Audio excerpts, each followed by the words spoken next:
Helldivers 2 is a game about community, from 4-man squads to thousands of players galaxy-wide.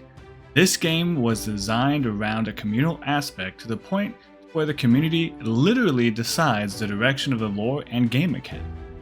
The developers themselves even embody this ethos by reaching out to other communities like Halo ODST and Killzone to do collaborations. In Helldivers 2, the Second Galactic War isn't a static tale pinned by developers. It's a living lore, scripted by the community's collective dives, where every major order's success or failure determines the fate of the game itself. Picture the battle for Malevelon Creek, forever etched as Space Vietnam. Players mounted a heroic defense against the automatons, reclaiming it for a commemorative cape, only for divided fronts to let it fall again, birthing memes and a symbol of a sacrificial grit that still rallies divers today. Or the infamous anti-tank mine saga, 3 major order failures as players chase juicy rewards like rocket launchers, delayed this vital stratagem so long that Super Earth actually had to reset the war, declaring all prior skirmishes as a special operation. These blunders didn't derail the story, they defined it, turning hubris into canonical catastrophe.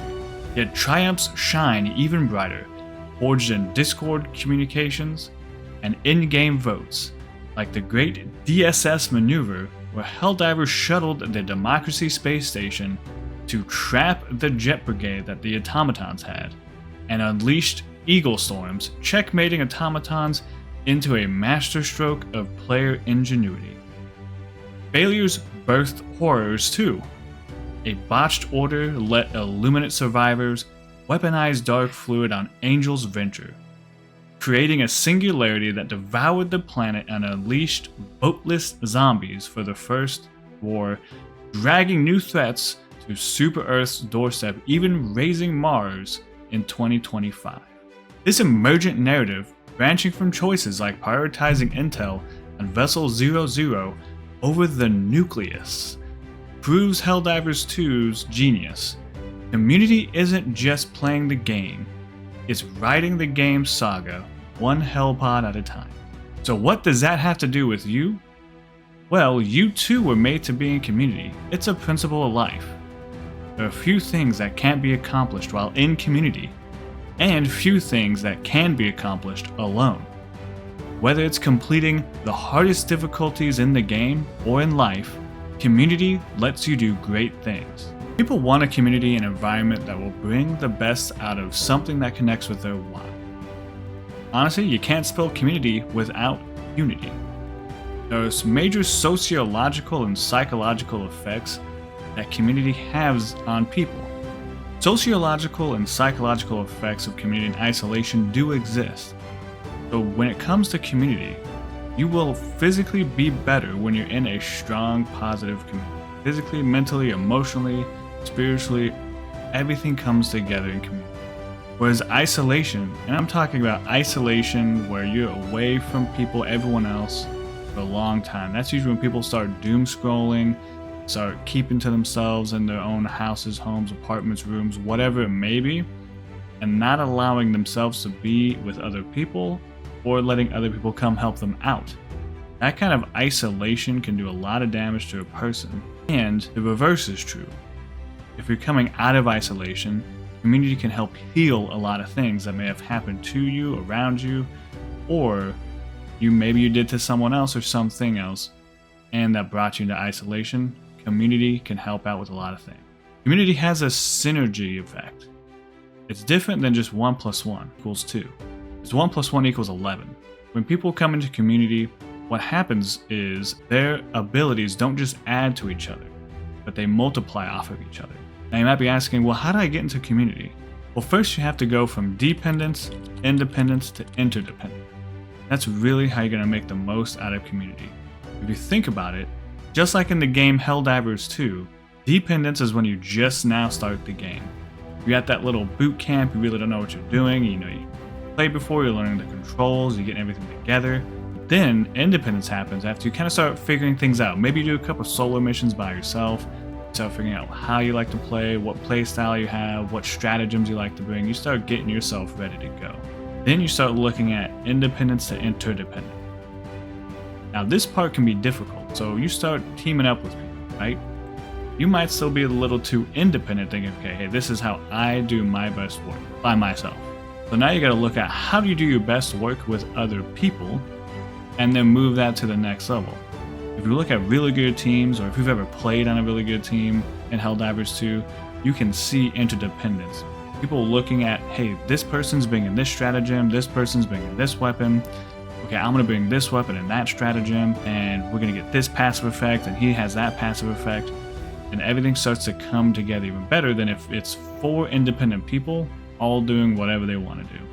When you have 4 people coming together in that small team, that little community you have right there, that's when you start seeing a lot of that synergy, you start seeing a lot of that positive effect, and it's more fun.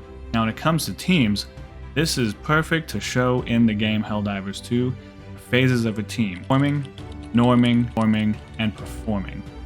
That all happens literally every time you go and play that 4-person team. Team forms up, it's like pre-launch of the Hell Pods, deciding what you're gonna do, you're getting all your gear together, you're trying to game plan with other people, and if you play the game with friends that you already know and you got the voice chat on, boy, it gets even better.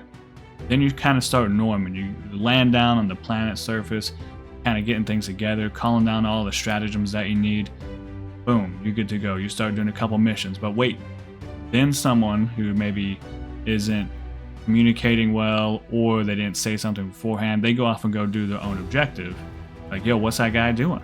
Now you start entering the storming phase, and that's basically where people kind of still get a feel for how to work together. You start looking at other people's personalities, their activities, their habits, how all that's going to mesh. There's a little bit of grinding, a little bit of friction, but friction can be good. Because then after you communicate well, then you can start performing. Then you start seeing 4 people become a team, and that team become a very small community. And you take that and you scale that across all 60 to 80,000 people. You know, I remember when I was playing it, there'd be times it was up to 90,000 people. All individual teams, all individual people making one massive community. And even on the galactic scale, same thing. Forming, norming, storming, and performing. You see times where you have certain cliques of people who maybe only want to do automaton missions or only want to do bug missions. But then when it really comes down to it, storming stops and people start performing. Because teamwork takes effort. In life and in this game. It's gonna take time, you're gonna have to invest in other people, you're gonna have to communicate with other people, there's gonna be friction like we talked about. You know what, iron sharpens iron, so let the friction happen, work through it, and then you get to see some solid teamwork. Like I said, from the 4-person team all the way up to every player on the server. Because here's the beauty of it all.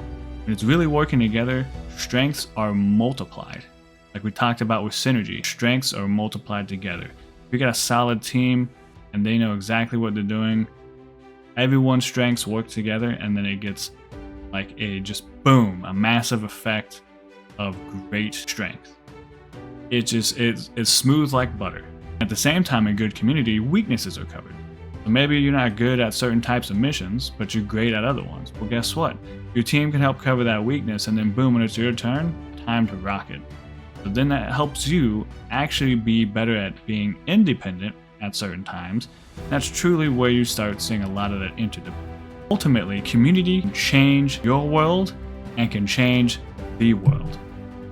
That's why community is so important. And that's why I love Helldivers. It's a great way to show how community really can change everything. If you ever doubt how much community is important, just look at how people have just created this massive community off of a game and taken that to the whole next level in the game and outside of the game. You can see it in the Discord communities and Reddit. You can see it even by the developers themselves. Lean into it. They are literally writing the lore to the game based on how the community is working together. They're literally changing that world by working together.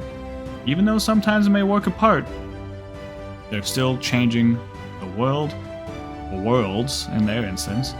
And in life, the same can happen to you too. Community can help change your world, and then you can go change the world.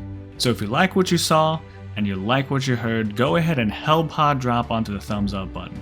And if you're looking for more ways to master the art of living through the fun of gaming, be sure to subscribe so you're not missing an upload. Let me know in the comments what your favorite stratagem is or who you like to play against the most. Out there, be impactful, be loving, be kind, and I'll see you in the next video.